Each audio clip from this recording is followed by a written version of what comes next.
Welcome to Houston Sports Talk with your host, Robert Land.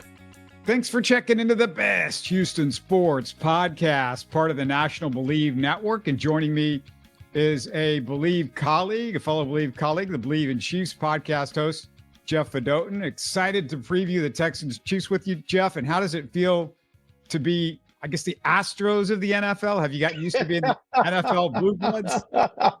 Totally. Great to be on your show, Robert. And it is true that I think the tide has finally changed. You know, the Chiefs are, I think, the more than the Astros, I think the Patriots are the comparison. Not only their dynasty, but I think a lot of people they've won so much are now rooting against them. And it took some time because the Patriots, they were playing kind of boring football. You know, Bill Belichick seemed almost like an evil Sith Lord with his hoodie. I think the Chiefs played a more fun brand and were more likable, but you win it up. People get sick of you, and I think that's definitely the case with the Chiefs. It was exactly 5 years ago this past Sunday when the Bill O'Brien, Deshaun Watson-led Texans took a 24-0 lead on the Chiefs in the divisional round. By halftime, the Texans had already lost the lead and ended up 51-31 Chiefs. And it turned out O'Brien and Deshaun's playoff swan song. And Jeff, it was the start of the Chiefs dynasty run. Do you remember much about that game? I do, and it's interesting. The players and the coaching staff were asked all about that during the week, and they all remember. And I really do think that game was so key for so many reasons. I think the Chiefs, after that game, they thought, all right, any comeback, any deficit, we can always come back from that. If we can come back from 24-0, and I think it made them resilient. I remember thinking that O'Brien going for it on fourth on their own 31, that I think if they don't do that, if they kick the field goal and they go up 27-0 and there's not the short field for the Chiefs, I think the Texans win that game. I don't know if you agree. I think that was that big a play. And what's also crazy is that on that play, the guy who went for it on fourth was Justin Reed, now starting safety on the Chiefs. I was looking back at the highlights, and yeah, he was a key guy on that day. And, you know, I go back to, you know, another Texans-Chiefs game. Was there anything that you made note of from the game last month between the two teams? What did you learn? Yeah, and it's interesting. One thing that does help the Texans, just I think anytime you play a team twice in a month, it's difficult. And I think the advantage, Joe Valerio and I talked about this on our Bleav in Chiefs podcast. Anytime I think the loser gets an advantage, they have more to kind of assess and break down and how to improve things. What stood out to me, and I think it's going to be the key in this game as well, was, you know, the Texans have that great pass rush, especially on the edge, and they got one sack of Mahomes. And in fact, the Chiefs sacked Stroud more than the Texans sacked Mahomes, 2 versus 1. I think that's the key to the game. I think you have to get pressure on Mahomes. I think that's the Texans' strength. I think if it's a similar thing, if they get Mahomes down only once, if they don't hit him much, the Chiefs definitely win this game. On the opposite side, I think if they do pressure Mahomes, they get him in space, that is their path to victory. Yeah, and I'm interested in your opinion on this one, because Texans followers believe that the game turned after the Tank Dell injury. Stroud saw his best friend in excruciating pain, and it just wasn't the same. His accuracy started to wane after that. Did it seem that way to you guys and the Chiefs fans? 100%. I mean, after that play, it would have been, they missed the point after, but it would have tied the game. That was the beginning of the third. The Texans scored just 3 points the whole rest of the game. I absolutely think that was, not only did it look like Stroud had difficulty moving on from his friend getting hurt, just one less target. You guys were already down Diggs, and the Chiefs did a great job, as Steve Spagnuolo often does, of shutting down the main guy, Nico Collins. And so it's kind of the secondary option. Once he was out, they really didn't have anyone to go to. Yeah, totally changed the complexion of the game right there. And that's another thing that I think goes toward the Chiefs' favor, is I'm not sure the Texans have enough weapons on offense. Yeah, one less weapon that they thought going into this game too, because Diontae Johnson just continues to not make friends around the NFL, and he is out now with the Texans for the second time in the last few weeks. Teams basically said, we're not interested in Diontae Johnson. He didn't really he didn't really celebrate in the way that you would want from a guy that was on a new team and they just won a playoff game because he wanted to play more. And it just seems like, Jeff, this is a guy that might need to, see if he can play this off as a mental thing if he wants another chance in the NFL. You burned two bridges with two organizations that are, playoff bound, Super Bowl dreams, all that sort of stuff with the Ravens and the Texans.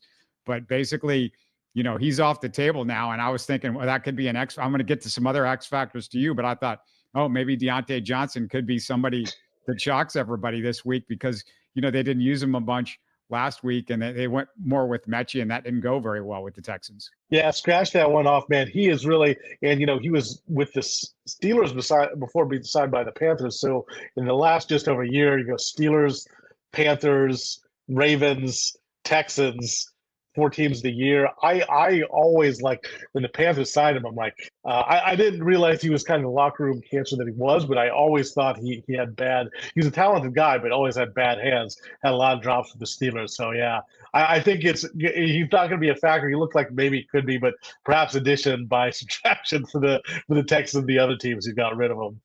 All right, I want to hit some more of the big storylines, but before we get there, just a quick reminder for HST fans and listeners, if you've got Texans takes, tell me in the YouTube comments. Make sure to tune into our live Texans post-game show right after the game, of course, like we do every week, and look for it on our live tab on the YouTube channel or in the audio podcast feed. And in case you missed it, yesterday I talked Rockets with Frank from Rockets Chop Shop, one of our favorite Rockets analysts. You can support us also and get in the updates on our content by subscribing on YouTube. Give us a thumbs up and listen in the car or while you're out and about with your favorite podcast app. All right, Jeff, do the Kansas City followers feel like this version of the Chiefs has any potential fatal flaws? We're looking for something, here in Houston. Oh, for sure. There's definitely flaws. I'm not sure they're going to be fatal enough to bring down the Chiefs, but the offensive line is certainly one of them. That they've had issues with that, and to be this late in the season and kind of have your left tackle, your blindside protector, be up in the air. I think they're going to end up going with Joe Thuney, who did a really great job against the Texans on that December 21st game. Move him from left guard to left tackle and have Caliendo in a guard. But the fact that this is still up in the air this late in the season, I think that is a weakness. The Chiefs defense also gives up too many explosive plays. Their corners, they miss L'Jarius Sneed. Jalen Watson has been practicing and could play against the Texans, so that could help. If he's not back, that's a little bit of a weak spot too. So I think those are the two areas that you can exploit if you're the Texans or any other opponent. Yeah, and you said it. Last time they played, only one sack by the Texans. The guy that had the sack, Christian Harris, and he barely played versus the Chargers this past week. D'Amico said he's still working his way back, so it wasn't an injury on Saturday that kept him from playing. So that's something that, I just made a note of because the Texans were really excited to have the whole linebacking core really together for the first time all year. Azeez finally got back from the suspension right after Christian Harris had come back, and he had been gone all year. And those were supposed to be your two starting linebackers when the season started. So you said it, for the Texans to have a puncher's chance. I feel like pressure's got to be the key. I don't know how you get to the Chiefs offense without making Mahomes uncomfortable. Totally. Yeah, I really think that's the key to the game there. Will Anderson, Danielle Hunter, especially if they can bring something, and Autry too. I think the best way to actually rattle Mahomes is so elusive. If you can get pressure in his face, and that's where the Chiefs are at their strength. That Creed Humphrey, Thuney, Trey Smith combo on the interior. Now, if Thuney goes out to left tackle as we expect him to, that does make that interior a little bit weaker. So, that's the perhaps an area that they could potentially expose. Any chance Mahomes' new baby girl Monday is keeping him up at night?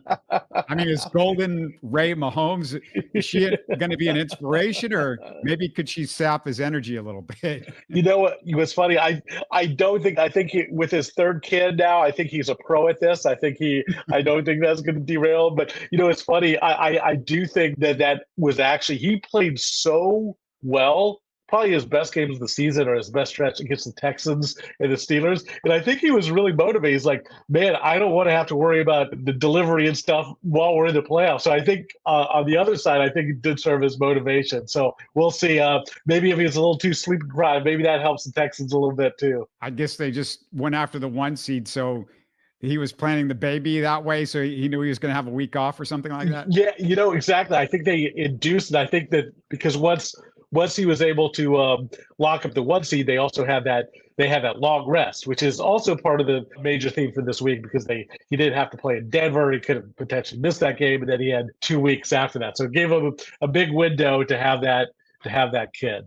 Man, you always worry about your ex-players being a little bit more inspired when they play, and that leads me, Jeff, to DeAndre Hopkins. What's been his impact since that deal? It is interesting. He still lives in Houston, and he was asked before the December 21st game if he had, and what he said publicly at least is he didn't have extra motivation, that he liked the Texans and stuff. But he's been huge as just another target. And he's also been a mentor. Xavier Worthy has said how much he's been kind of like a big brother to Hopkins. I think Hopkins, he isn't quite what he was with Houston, but he's still a good target. He's definitely better than what they had, especially before Hollywood Brown came back and before Xavier Worthy really kind of improved down the stretch. He's helped them. He's been one of their better targets and a good player for sure.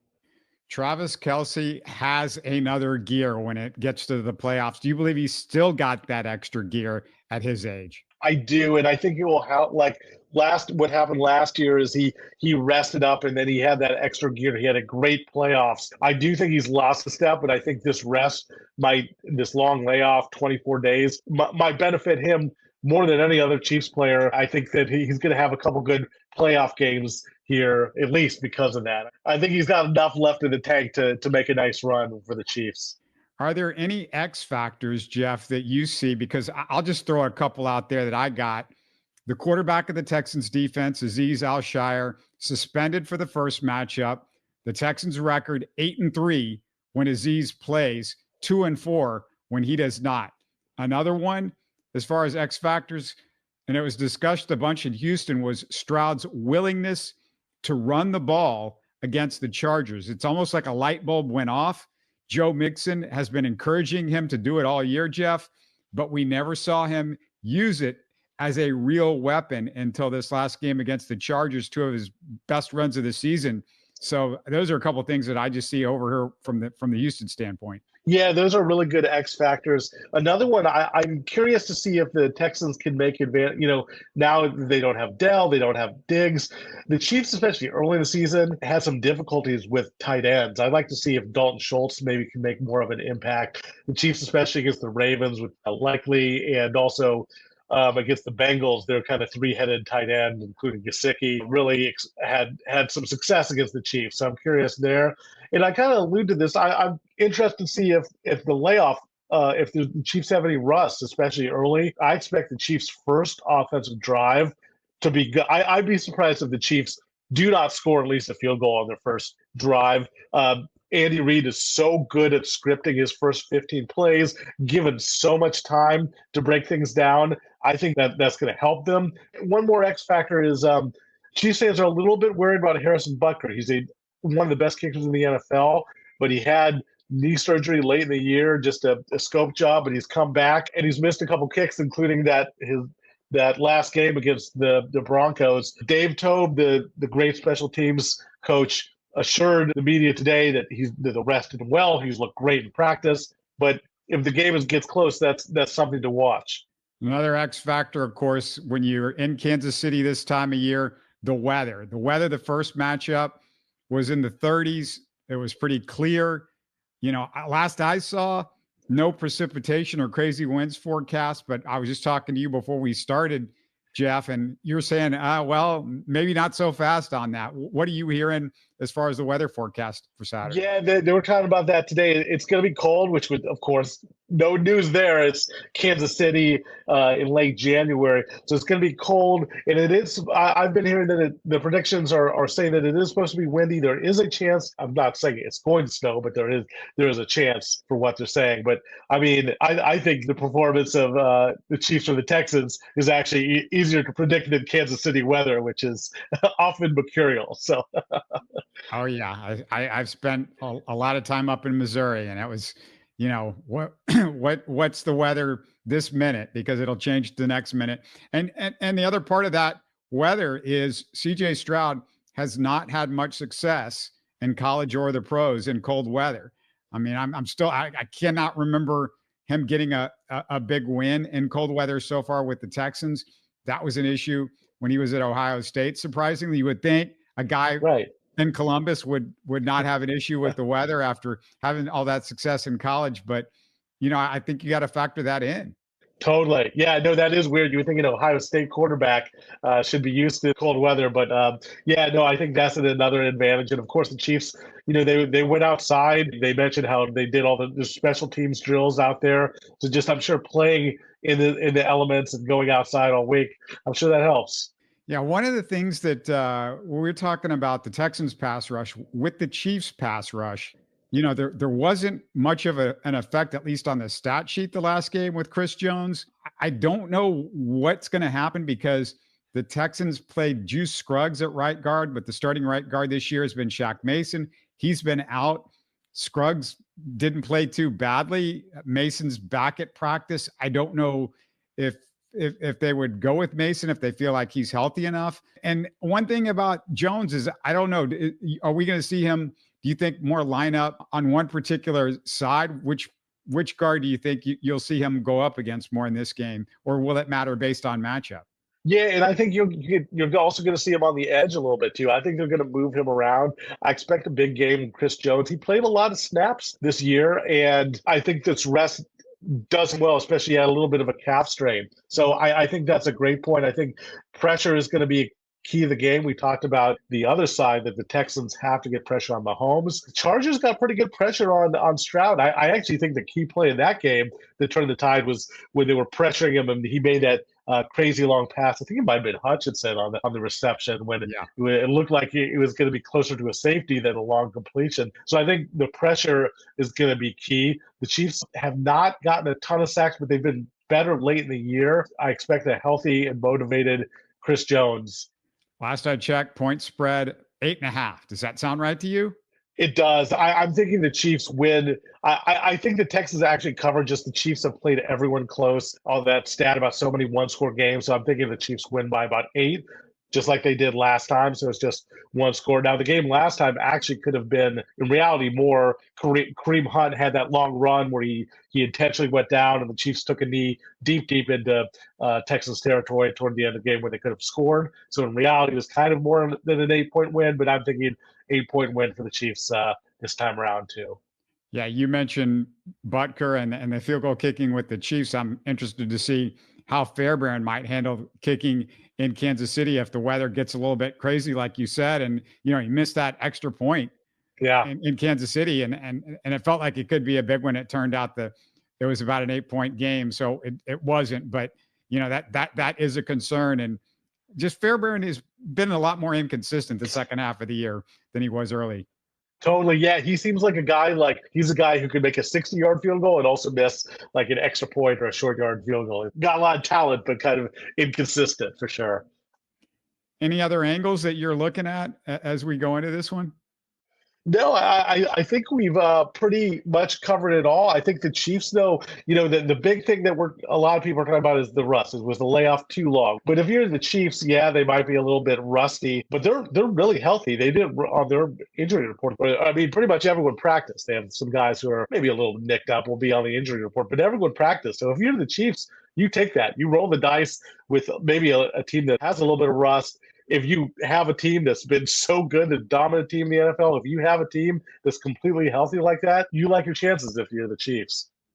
Yeah, really, for the Texans, I feel like the injuries that matter are the ones that mattered before the playoffs started. So losing Petrie and Jimmy Ward, their two back end safeties, and, Petrie more of a slot corner in a way this year. It's kind of a weird hybrid position, but losing those two guys, obviously we talked about Tank Dell and Stephon Diggs, and, let's see if they can survive that. Nico was fantastic last week. He's going to be the guy again this week. That's the guy the Chiefs are going to have to stop pretty much. And it should be a real fun game. And before we go, Jeff, tell us about Bleav in Chiefs. Anything else you want to plug besides that as well? Just tell us a little bit about the show.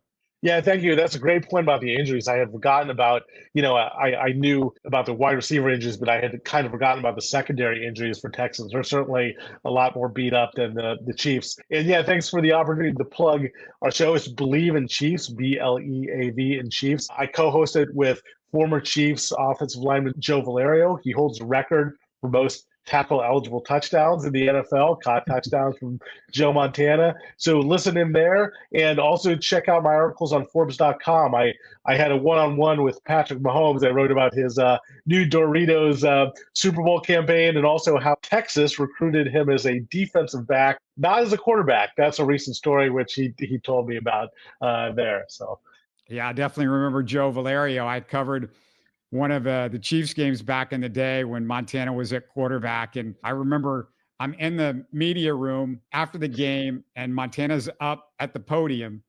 And all of a sudden I feel something like kick me in the back of the head.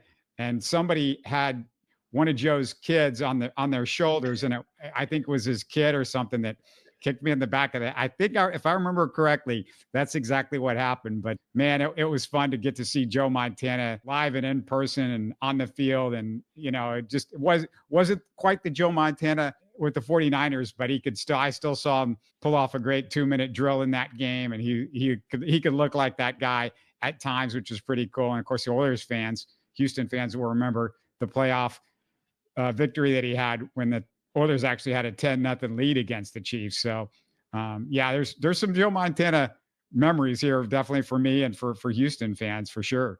That was definitely Chiefs Montana's best, that win over the Oilers. And Joe has so many fond memories of playing with him, of catching passes from him. It actually started as a joke during a practice. Montana kind of tried to nail him with a pass, and Joe Valerio caught it. And he's like, oh, whoa. And then it was like, wow, this guy's got good hands. Just one note also for Texans fans, it's kind of cool. On Friday, fans can send off the Texans at NRG Stadium before they leave for KC. It's totally free. Green parking lot opens at noon. Texans players will exit at the West VIP Stadium entrance on Kirby. You can cheer the players on as they walk to the team buses. Check the Texans social media for more info. And just thanks again, Jeff, for giving us some time in a busy playoff week. Really appreciate it, man. Hey, great being on your show, Robert. We'll have to do this again, man. Absolutely. You're listening to Houston Sports Talk. Hey, don't forget to support us by subscribing and commenting on YouTube. You can always listen to us on Spotify, Apple, or your favorite podcast app. Tell your friends about us and share our show links on social media. Spread the word, everybody. Thanks for listening.